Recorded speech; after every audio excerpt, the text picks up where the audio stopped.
Early rumors point to Samsung going with the Exynos 2600 chipset in some markets, which came from known leaker Junkenlos Reeve. However, the leaker goes on to state that due to reportedly low yield, it is likely to be equipped mainly in European models. If accurate, this would be a return to a previous norm for Samsung, where it shipped flagship models with the Exynos chip in select countries, and Qualcomm-made Snapdragon Silicon in others such as the US. The Samsung Galaxy S26 Ultra should be set to adopt the upcoming Qualcomm Snapdragon 8 Elite Gen 2 chipset.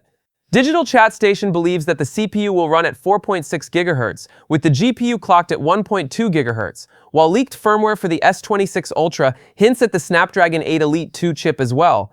This should be a solid improvement, with the leaker stating that the chipset records a score of 4 million on the Antutu benchmark. To put that into perspective, at the time of writing, the current fastest Android smartphone on the leaderboard hits 2,662,615 points. That might also be accompanied by a boost from 12GB RAM to 16GB. A graph from Macquarie Research suggests Samsung may be returning to 16GB RAM for the first time since the Galaxy S21 Ultra. That would make sense given AI's growing memory requirements and Samsung's pushing of Galaxy AI.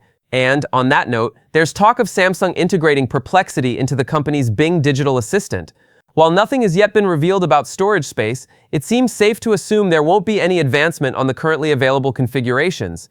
That's either a 256GB, 512GB, or 1TB capacity. In terms of the screen, we're still expecting a 6.9-inch AMOLED panel, though ICE Universe suggests it'll feature Koei depolarizer technology and third-generation anti-reflective glass. The S25 Ultra has a sharp display that's perfect for watching videos, but the anti-reflective glass for the S26 Ultra could further mitigate reflections while watching content under brighter conditions or outdoors. This would be great, but it'll be interesting to see how Samsung improves its brightness. That's because in our own testing, the S25 Ultra reached a peak brightness of 1860 nits, making it one of the brightest in a flagship, only exceeded by the Pixel 9 Pro XL and its 2649 nit reach. Beyond that, it's hard to say what else Samsung could change or introduce around the display. Samsung's Galaxy Ultra phones haven't changed their design too much in recent years, and so far there's little evidence to suggest the Galaxy S26 Ultra will look dramatically different either. However, there are a couple of small changes that could deliver some added style points. For starters, it sounds like the phone will be getting thinner. The reliable tipster ICE Universe believes that the phone will be between 7 and 8 mm thick, with a slightly increased width and height.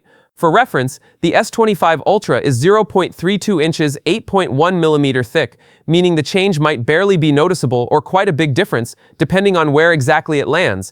Worryingly, for fans of the S Pen, this new thinness might be achieved by reducing the versatility of the stylus. In June, the leaker Panda Flash Pro claimed that Samsung would be removing the S Pen digitizer, which is responsible for features like pressure sensitivity and hovering options, though he later claimed that Samsung were dissatisfied with test results, so hopefully that means it's safe for now.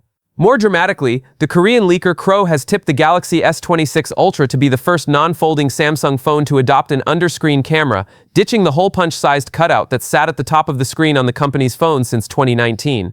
Given Samsung retired the 4-megapixel underscreen camera from its recent Galaxy Z Fold 7, that's probably one to take with a pinch of salt, however.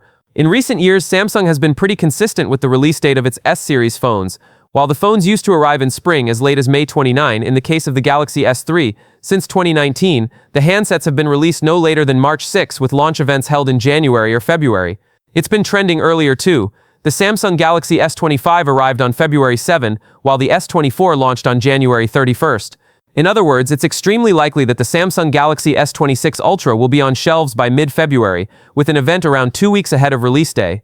Now that the Galaxy Z Fold 7 and Galaxy Z Flip 7 are out the door, we can focus on Samsung's next big smartphone flagship, the Galaxy S26 series. Once again, the high-end member of the family is expected to be the Galaxy S26 Ultra, and while release day is some way off, we're beginning to piece together a picture of what this best phone contender could look like. Will it be worth the anticipated high price of entry? Here's everything we know about the Samsung Galaxy S26 Ultra so far.